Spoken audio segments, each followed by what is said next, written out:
샬롬. 오늘 말씀의 제목은 장엄한 광경, 장엄한 광경이 되겠습니다.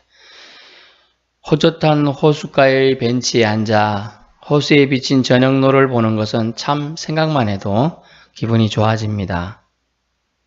왠지 평온하고 낭만적으로 행복감 또는 만족감이 밀려와 아무 생각 않더라도 좋습니다. 그게 마냥 어린아이들이 뛰어놀고 낚싯배를 들이고 있고 풀벌레 소리까지 들린다면 얼마나 더 좋겠습니까? 아마 이런 감정은 인생은 참 아름답다고 찬사를 하기에 충분할 것입니다. 여러분 아시죠? 삼중고를 극복하고 귀가 안 들리고 눈이 안 보이고 말을 못한 어려움을 극복한 그리고 기감이 된 헬렌 켈러를 아실 겁니다. 그가 만약 눈을 3일만 뜨게 된다면 하는 소원을 밝힌 것이 있어서 제가 말씀드리죠. 3일만 눈을 뜨게 된다면 첫 번째 날은 나를 가르쳐준 선생님을 보고 친구 얼굴을 보고 숲으로 가서 자연 만물을 보고 서쪽 하늘 노을을 볼 것이다. 이 보는 즐거움에 대한 얼마나 그가 못 봐서 갈급함이 있었는지 알겠죠. 그리고 둘째 날은 거리에 나가 행인들을 보고 메트로폴리탄 박물관에 가서 예술 세계를 감상하여 볼 것이다. 셋째 날에는 동트는 새벽 햇살을 보면서 지나가는 사람들을 보고 자동차 행렬을 보고 명배우 연기를 감상하고 그거 본다는 뜻이에요. 집으로 돌아와 하나님께 감사 기도를 드리고 싶다 라고 했어요. 헬렌 켈러는 보는 것에 아주 우리 보는 사람은 당연하지만 못 보는 자들은 이 보는 것에 대한 기쁨과 즐거움, 갈망이 얼마나 강한 줄 알 수가 있어요. 보는 즐거움, 기쁨은 하나님께서 허락하신 최고의 기쁨 중에 기쁨인 것입니다. 그런데 본문은 인류 역사상 일어난 장엄한 광경이죠. 실제로 이 장면을 목격한 사람들은 이 장엄하다고 생각했을까요? 처절하다고 생각했을까요? 우리가 보기 싫어도 봐야 되는 장면들이 옛날 영화에 가끔 보면 조선시대나 고려시대에 어떤 사람을 죄를 졌다면 공개처형하는 장면이 있었어요. 공개처형. 심지어 능지처참형이라는 게 있거든요. 사지를 말이 다리를 묶어요. 끌고 갑니다. 강제로 찢어서 사람을 죽이는 거예요. 그걸 다 공개처형은 쳐다봐야 돼요. 사람 보기 싫어도요. 그런 장면이 연상케 되는 장면이 오늘 본문에 있는 것이죠. 그런데 이것이 왜 장엄한 광경인가를 우리는 살펴봐야 합니다. 33절 제6시에 34절 제9시에 3시간의 텀이 있는데 이 시간 동안 하나님의 일을 하기에 하나님은 충분하게 일을 하셨습니다. 예수님의 마지막 모습 중에 가장 처절한 광경입니다. 그러나 이는 인류를 위한 우리 하나님 아버지의 아낌없는 사랑의 피우름이 느껴지는 시간이고 공간이었습니다. 그 단어는 한마디에 녹아있죠. 엘리 엘리 라마 사박다니. 예전에 제가 철모를 때 이 단어를 아람어라고 해서 무조건 외웠는데요. 엘리 엘리 라마 사박다니. 나의 하나님 어찌하여 나를 버리시나이까. 이런 단어예요. 저는 철모를 뜻도 모르고 엘리 엘리 라마 사박다니 하고 돌아다녔던 생각이 납니다. 아버지께 버림받은 자녀의 피울음이 들어가 있어요. 양자라면 이해가 되죠. 파양제도가 있다 보니까 양자로 온 아들이 사고 많이 치고 딸이 사고 많이 치면 견디다 못하면 부모가 파양합니다. 내는 이 양자한 거 후회한다. 그러면 법원에서 그걸 파양을 인정해줘요. 하지만 예수님은 하나님의 독생자라고 되어 있지 않아요. 독생하신 자인데 지금 버림을 당하고 있단 말이죠. 인간의 입장에서 보면 얼마나 죄를 많이 받아서 저렇게 최고의 형벌인 십자가에 못 박혀 죽고 있는데 그 장면이 장엄하다 할 수 있을까요? 참 얼마나 천벌을 지어서 저러고 있나. 저런 죽음을 당하나. 심지어 죽으면 눈은 새들이 와 쪼아먹고 살들은 개들이 뜯어먹고 늑대들이 뜯어먹는 그런 처참한 벌을 받을까. 이렇게 생각하는 게 대부분의 사람들의 생각입니다.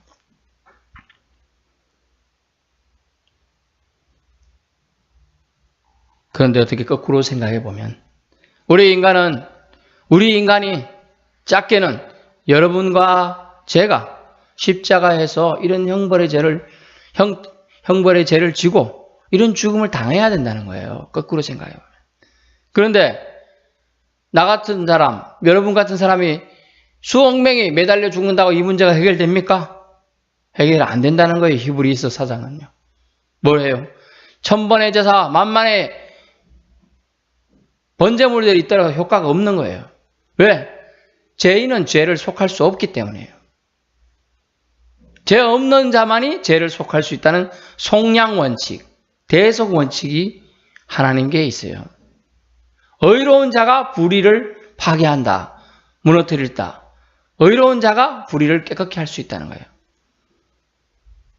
그것으로 인하여 예수님을 이 땅에 보내심을 받았고 이 땅에 제도에 의해서 흉악자들의 손에 넘겨져 지금 죽으시고 운명하시는 장면입니다. 36절 해면에 신 포도주를 적시어 갈대에 끼워 마시게 하고 강제로 마시게 했어요. 다른 병행 구절에서는 마시길 원치 않으셨다. 마셨다 뭐 이런 부분도 있는데요. 그것도 아주 고통스러운 막 오늘날 말하면 쓸개즙 아주 쓴 거예요. 아주 우리 다음에 아주 신만 봐도 살짝만 먹어도 이러는데 아주 쓴 건 그냥 뭐 기절할 정도의 그 쓴맛이 있다고 하는 정도예요. 인간이 인간적으로 고통을 덜어주려는 노력은 헛수고임을 사실 알 수가 있어요. 주님은 그것조차 혼자 모두 다 감내하기 위해서 이렇게 인간이 뭐 도와준다는 측면인지 괴롭히려고 하는지 모르지만은 이런 행동들은 아무 의미는 없는 거예요, 사실. 하나님의 역사에 인간이 개입해서 일을 이룰 수가 없음을 우리가 깊이 사고해 보면 알 수가 있습니다. 이는 인간을 위한 예수님의 수고와 사랑이 꼭 필요했음을, 절실했음을 우리가 알아야 함을 알 수가 있는 건데요. 35절에 이런 말씀, 엘리야를 부른다. 또 36절에 가만두어라, 보자. 37절에 숨지시니라 라고 말하면서 말씀의 제목을 생각해 봐야 돼. 광경이잖아요. 경치라고 보면 좀 그렇지만 장면을 떠오르게 하는 내용, 표현들이 있는 거예요. 엘리야를 부르는구나. 어떻게 되는가 보자. 살펴보자. 조롱 섞인 말들이죠. 그 죽음을 당연시하는 말들이에요. 그렇게 말하는 그 사람을 위한, 그 사람의 죄를 위하여 대신 죄를 지고 십자가 형태를 받으셨고 지금 그 고통을 당하고 계신데 모르고 있는 겁니다. 숨지시니라. 37 예수께서 큰 소리를 지르시고 숨지시니라. 아멘. 인간적인 죽음은 이제 끝이 난 겁니다. 하지만 영적인 죽음은 끝이 나질 않아요. 죽으면 끝이지 이렇게 생각하는 아주 단순한 사람들이 많습니다. 죽으면 끝이 아니에요. 아니기 때문에 그런 죽음을 헛된 죽음이라고 말하는 거예요. 의미 없는 죽음이에요. 그 이후의 삶이 얼마나 긴지도 청량할 수도 없는데 죽음이 끝이란 단순한 사고방식으로 자기 생을 마감하는 사람들, 또 다른 사람의 생명을 마감케 하는 사람들, 다 하나님의 심판대 앞에 비켜갈 수가 없습니다. 38절 성소 휘장이 위로부터 아래로 찢어져 둘이 되니라. 다 보는 장면을 상상해 봐야 돼요. 물론 그런 의미도 있죠. 하나님과 우리 사이에 막힌 담을 이제 허셨다. 그런 상징적인 의미도 들어갑니다. 39절 진실로 하나님의 아들이 이로소이다 라고 그 장면을 보고 바로 깨달은 사람도 있었습니다. 하지만 이 사람은 백부장이라고 말하는데 유대인들은 깨닫지 못하는데 이방인 중에 이렇게 깨닫는 자가 있어요. 이제 하나님의 은혜가 이방인에게도 퍼져갈 것을 상징적으로 보여주는 단어들이 들어가 있는 겁니다. 40절 바라보는 여자들도 있더라 해서 어느 우리나라의 대부분의 신앙을 굳게 지키는 게 남자들이 강할 것 같았지만 실질적으로 교회를 지키고 신앙을 연결해 가는 것은 여인들의 역할임을 알 수가 있어요. 남자들은요, 제자들은요, 여기 지키고 있는 사람은 거의 없어요. 보여요, 누가? 일부러 여자들 이름을 언급하고 있죠.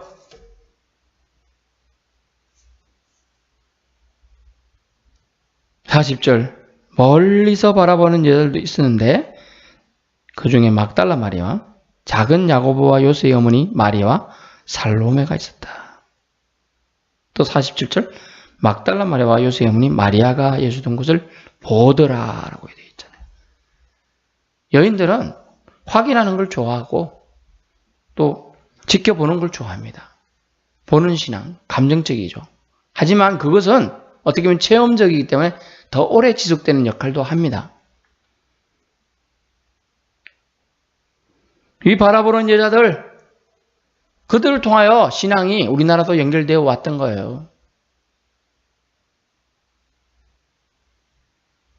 저희 고향 동네 초기에 진짜 예수 믿는 사람이 거의 없었다고 그랬죠.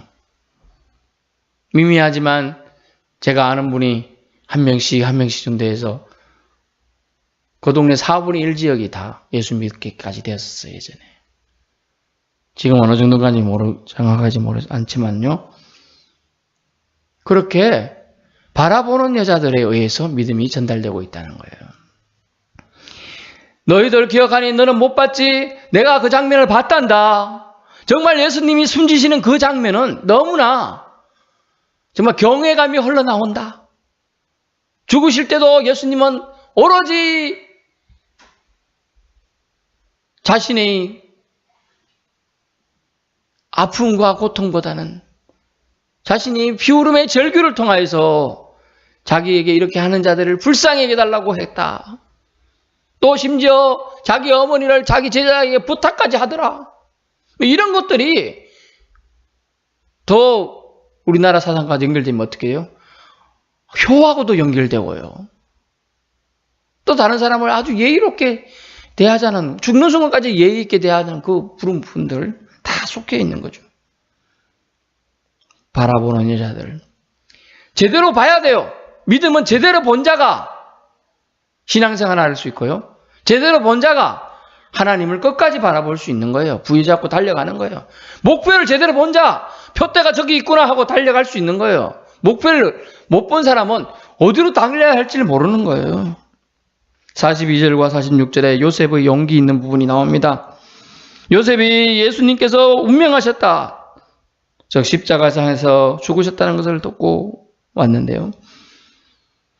사람들은 머뭇머뭇하고 있습니다. 제자들뿐만 아니라 그 바라보던 여자들도 용기를 못 내고 있는데요. 이 사람은 당돌이 빌라도에게 들어가 43절 예수의 시체를 달라 합니다. 너도 같은 당이지 하고 잡힐 수도 있는데 이 사람은 존경받는 공회원이요 하나님 나라를 기다린 자라 이렇게 해설해 주고 있습니다. 그 사람은 용기를 냈어요. 여러분 어떤 때 용기를 낼 수 있어요? 만용하고 다릅니다. 용기는요. 브레이버죠. 브레이버. 불이 와도 물이 와도 넘어설 수 있는 게 용기예요. 어떤 사람입니까? 하나님 나라를 기다리는 자라라는 단어가 중요합니다. 여러분 어떤 목표를 가지고 살아요? 이 사람 뭘까요? 존경받는 사람이에요. 그것도 공회원이에요. 그중 들어가면 부자여야 돼요. 사실은 공회원까지 하려면.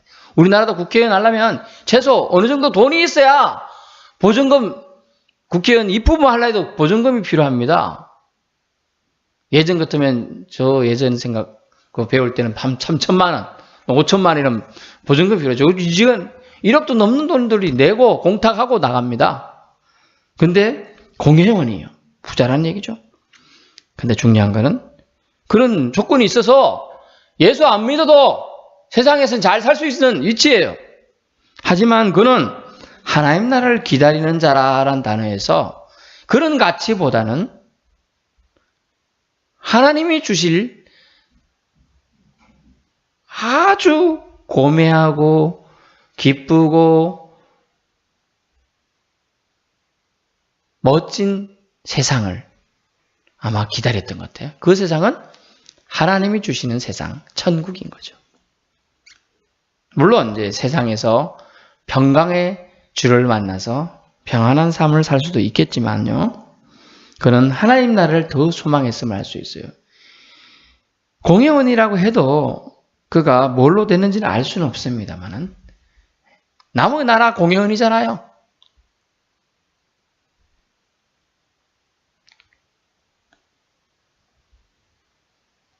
그게 무슨 부귀영화를 누릴 가치가 있나요?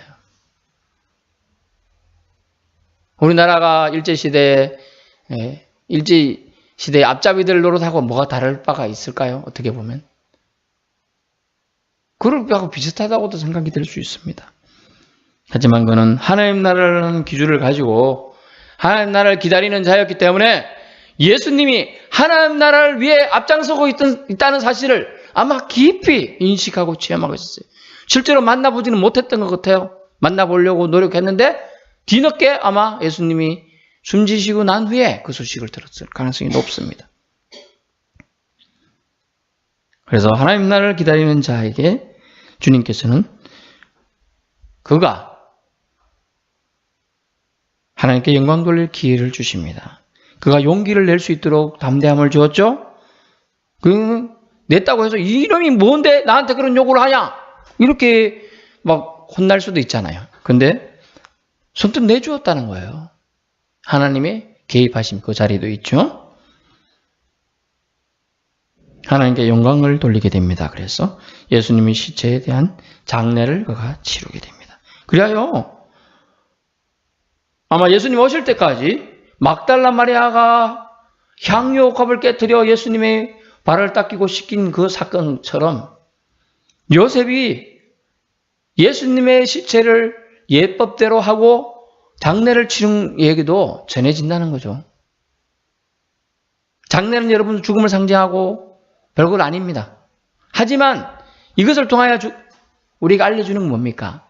영원한 세계를 사모하는 사람은 영원한 세계를 위한 준비를 했음을 알 수가 있어요. 장례가 무슨 영혼을 위한 준비냐?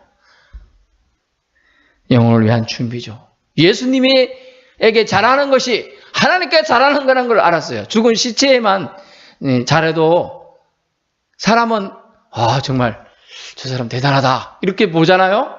근데 하나님께서 어떡할까요? 물론 뭐 이렇게 영지주의자들이나 어떤 이단들은 뭐 영적인 존재 올라갔는데 뭐 느끼고 자실 게 있느냐 이렇게 생각할 수 있겠지만 생각은 자유죠. 생각은 자유예요. 하지만 중요한 거는 그가 중요한 인물이 되었어요. 왜? 진정한 용기를 보였죠. 하나님의 사랑하는 자 예수님. 그 예수님의 마지막 가시체에 맞고 눈은 퉁퉁 부어 터졌고 가시에 찔려서 머리엔 피자국이 되었고 창에 찔려가지고 옆구리는 주저앉아 있고 이런 상태에서 사람이 사람입니까? 몰골인가요? 피골이 상접해 있는 몰골이어서 뻔한 거죠. 피와 물을 다 쏟으셨기 때문이에요. 고이 거두어서 굴에 넣어서 장례를 치르게 되는 것이죠.